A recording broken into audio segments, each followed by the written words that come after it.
نماز اول ماہ کا تحفہ وہ کس نے دیا ہے؟ امام جواد علیہ السلام.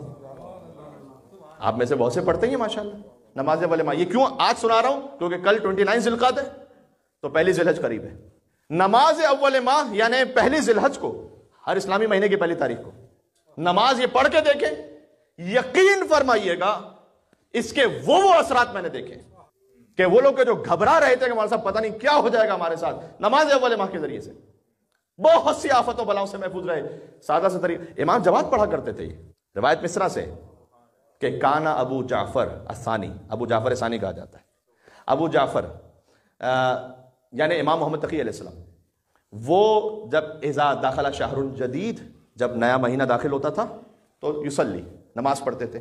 پھر رکعت الاولی، پہلی رکعت میں الحمد مرتن، ایک مرتبہ الحمد، اور آگے لکھا ہوا ہے 30 مرتبہ تو مومنین پڑھتے ہیں. روایت جو لکھی وہ میں آپ کو سناؤں تو آپ کو اور لطف آئے گا. امام سورہ قل هو اللہ احد کو پڑھتے تھے جتنے دن اس مہینے میں ہونے والے ہوتے تھے. اب یہ چونکہ مجھ جیسے کم نصیب کو پتہ نہیں ہوتا کہ 29 ہیں یا 30 ہیں، لہٰذا علماء نے کہا 30 پڑھو احتیاطاً، ورنہ امام پڑھتے تھے اس عدد کے مطابق جو اس مہینے میں ہونے والا ہوتا تھا. شیخ طوسی نے مصباح المتاجر میں اس طرح سے لکھا ہے اسے. اور دوسری رکعت میں الحمد ایک مرتبہ، پھر ثانیہ الحمد مرتن وَإِنَّا أَنزَلْنَاهُ فِي لَيْلَةِ الْقَدْرِ، اس سورہ کو 30 مرہ یعنی پھر 30 مرتبہ. وہ بھی مثل ذالک لکھا ہوا ہے. امام اتنے ہی پڑھتے تھے جتنا کا وہ مہینہ ہونے والا ہوتا تھا، ہم 30 مرتبہ پڑھیں احتیاطاً. اس کے بعد یہ تصدق، نماز 2 رکعت ختم کریں صدقہ دیں. یہ پہلی تاریخ کا عمل ہے. صدقہ دیں، پہلے سے کسی مستحق سے بات کر کے رکھیں تاکہ آپ کا جو صدقہ ہے وہ اس وقت ڈیلیور ہو جائے جیسے آپ صدقہ الگ کریں. کیونکہ صدقہ اس وقت صدقہ پہنچتا ہے کہ جب آپ مستحق تک پہنچا دیں، تاکہ آپ کو اس دن کا صدقہ بن جائے. بات واضح ہو رہی ہے؟ اپنی جیب سے نکال دینے سے، کہیں سائڈ پہ رکھ دینے سے ابھی وہ صدقہ بنا نہیں صحیح طریقے سے. صدقہ جو اصل اس کا پراپر فائدہ اس وقت ملے گا کہ جب مستحق کے ہاتھ میں پہنچے. مستحق تو آپ اس دن پہنچا نہیں سکیں گے شاید، تو آپ پہلے سے بات کر کے رکھیں کہ جناب آپ کا ایک حق ہوگا میرے پاس ہے، میں انشاءاللہ آپ کو جب بھی فرصت ہوگی تو پہنچا دوں گا. ٹھیک ہے؟ بما یتسہل، امام اتنا صدقہ دیتے تھے جو آسان ہو. کو بہت زیادہ اگر آپ دیکھیں کیا ہی بات ہے، لیکن جتنا آسان ہو کم از کم اتنا نکالیں. بعض لوگ اس نیت سے نکالتے ہیں کہ مثلا فرض کے $30 سے نکال دیا، روزانہ کا $1، کم از کم یہ ایک آسان ترین ہے. 2 رکعت نماز، اس کے بعد صدقہ. اور حدیث میں آگے امام جواد علیہ السلام کے حدیث میں آگے وَمَعَ ذَلِكَ، اس نماز کے ذریعے سے یشتری سلامت کل شہر، وہ پورے مہینے کی سلامتی کو اللہ سے خرید لیتے ہیں. کیا پہنچ رہی ہے؟ یہ امام جواد. یا اللہ یا اللہ. شیخ طوسی نے تو یہ نماز لکھی ہے. ایک ہے سید ابن طاؤس عالم، بہت بڑے، ان کی کتاب ہے دروع الواقعہ، جس کا انگلش ٹرانسلیشن بنے گا پروٹیکٹیو شیلڈز، یعنی اپنے آپ کو بچانے کے لیے کیا اعمال آپ کو کرنے چاہیے شیطان کے شر سے. اس میں انہوں نے وہ اعمال لکھے، اس میں نماز لکھی. اور نماز کے بعد کہا کہ یہ 9 آیتیں بھی پڑھ لو. اب بظاہر یہ لگتا ہے کہ مجھے نہیں معلوم کہ یہ امام جواد علیہ السلام ہی کی روایت سے عمل ہے یا نہیں، اس نماز کے بعد یہ ایک الگ سے عمل ہے، لیکن بہرحال یہ ہے 9 آیتیں. میں آیت نمبر کے ساتھ پڑھ دیتا ہوں، بعد میں ریکارڈنگ ہوگی، آپ دیکھ لیجئے گا. پہلی آیت ہے سورہ ہود کی آیت نمبر 6، وَمَا مِن دَابَّةٍ فِي الْأَرْضِ إِلَّا عَلَى اللَّهِ رِزْقُهَا.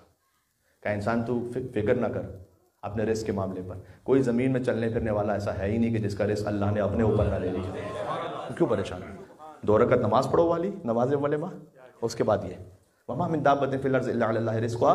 آگے آیت ہے کہ یعلم مستقرها ومستودعها، وہ خدا خوب جانتا ہے کہ وہ اس رزق کو دینا کہاں پر ہے، انسان کو سونپنا کہاں پر ہے، اس انسان کو کہاں سے وہ رزق پہنچانا ہے، وہ اللہ جانتا ہے. کل فی کتاب مبین، ہر چیز جو ہے نا کھلی ہوئی کتاب میں لکھی ہوئی ہے اللہ کے پاس. اس کے بعد اگر امام علیہ السلام سے روایت ہے تو کوئی امام نے کہا دوسری آیت سورہ انعام کی، یہ ہے آیت نمبر 17، وَإِن يَمْسَسْكَ اللَّهُ بِضُرٍّ فَلَا كَاشِفَ لَهُ. کہ دیکھو اگر خدا تم تک کوئی چیز مشکل پہنچانا چاہے گا تو کوئی روک نہیں سکتا اسے. خدا کو کیا کوئی بڑے بڑے لشکروں کی ضرورت ہے کیا؟ ایک نظر نہ آنے والی چیز سے پوری دنیا کو روک کے رکھا ہے. وَإِن يَمْسَسْكَ بِخَيْرٍ، اور اگر اللہ خیر پہنچانا چاہے وَهُوَ عَلَى كُلِّ شَيْءٍ قَدِيرٌ، تو ہر چیز پر قادر بھی. اللہم لا مانع لما اعطیت ولا معطی لما منعت، دعا میں پروردگار کوئی اسے روک نہیں سکتا جسے تو دینا چاہے، کوئی اسے دے نہیں سکتا جسے تو روکنا چاہے. عزت ذلت اللہ کے ہاتھ میں، بندوں سے نہ مانگے. اگر اللہ اب تک عزت پہنچانا چاہے گا کوئی روک نہیں سکتا اس کو. ساری دنیا مل کے جمع ہو جائے، اللہ کسی کو ذلیل کرنا چاہے کوئی اس کو روک نہیں سکتا. پھر اس کے بعد بسم اللہ الرحمن الرحیم دوبارہ سید ابن طاؤس نے لکھا سورہ طلاق کی 7ویں آیت سیجعل اللہ بعد عسر یسرا، کا گھبراؤ نہیں، مشکل کے بعد اللہ آسانی دینے والا ہے سب کچھ۔ سورہ کہف کی پھر آیت نمبر 39 کا ایک حصہ ماشاء اللہ لا قوت الا باللہ، کہ دیکھو ہوتا وہی ہے کہ جو خدا چاہتا ہے، تسلی رکھو، ہوتا وہی ہے کہ جو خدا چاہتا ہے۔ پھر سورہ آل عمران کی آیت نمبر 173 حسبنا اللہ ونعم الوکیل، صدقے میں امام جواد علیہ السلام کی ترتیب بھی سبحان اللہ، حسبنا اللہ ونعم الوکیل، خدا ہی بہترین کارساز ہے اور وہی کافی ہے۔ سورہ پھر آیت نمبر 6 یعنی اس تسلسل میں سورہ غافر کی آیت نمبر 44 وَأُفَوِّضُ أَمْرِي إِلَى اللَّهِ إِنَّ اللَّهَ بَصِيرٌ بِالْعِبَادِ، یہ جانتے ہیں آپ آیت ترسل، پروردگار میں نے اپنے امور کو تیرے سپرد کر دیا اور تو ہی اپنے بندوں سے باخبر ہے۔ پھر آیت نمبر 7ویں آیت سورہ انبیاء آیت نمبر 87 لا الہ الا انت سبحانک انی کنت من الظالمین، پروردگار ظلم میں نے کیا اپنے آپ پر، غلطی میری ہے، مانے اس بات کو، ٹھیک ہے۔ پھر سورہ قصص کی آیت نمبر 24 یہ 8ویں آیت ہے رب انی لما انزلت الی من خیر فقیر، یہ میرے دل کے بڑی قریب آیت ہے۔ کچھ آیت ہوتی ہیں آپ کو بہت ہارڈ ٹچنگ، آپ کے دل پہ لگتی ہیں جا کے، یہ پتہ کیا ہے؟ حضرت موسیٰ کا کلام ہے، کیا بات ہے۔